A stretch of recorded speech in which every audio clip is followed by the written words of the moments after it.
في فيديو النهاردة دخلت في سيرفر جولد كرافت، ولو عايزيني انزل مقاطع تانية في جولد كرافت اكتبولي في التعليقات.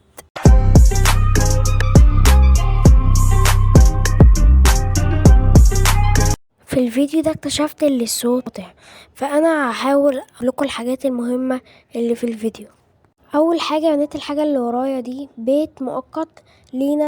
في الوقت ده حاولت انزل كهف، وياريتني لو ما حاولت عشان انا كانت ادواتي ضعيفة ونزلت.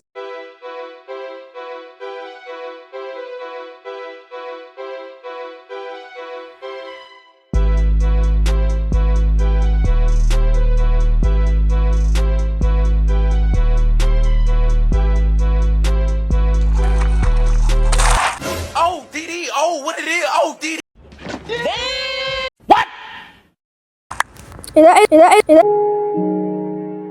ايه ده ايه ده ايه ده ايه ده. نعم، إنها المخدرات. وهنا قررت انزل واجيب اغراضي، وضعية الاستعداد.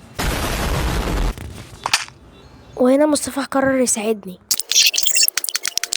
مع مصطفى اللي ينقذنا، مصطفى المنقذ.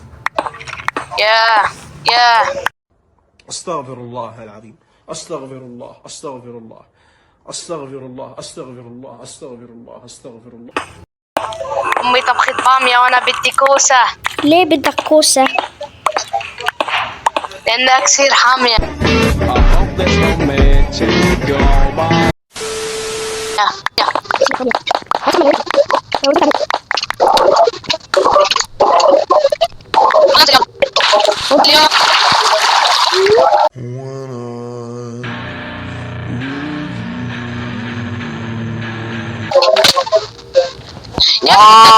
حمزة بص.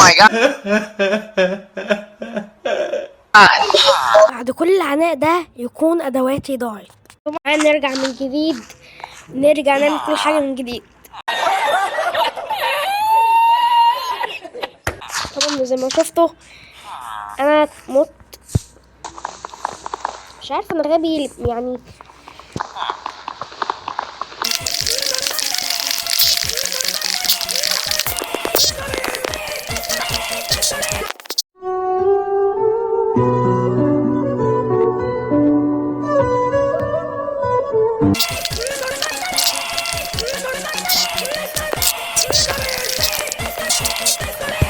طبعا احنا جبنا صندوق هنحطه ونحط الحاجات اللي مش مهمه كده.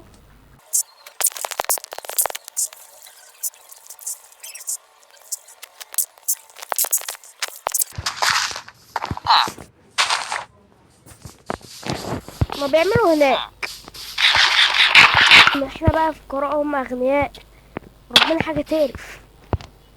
بص ازاي بيبص للارض ازاي. طبعا يا جماعه هننتهي الحلقه لحد هنا، ولو عايزين نكمل في السلسله دي قولولي في التعليقات. ويلا سلام.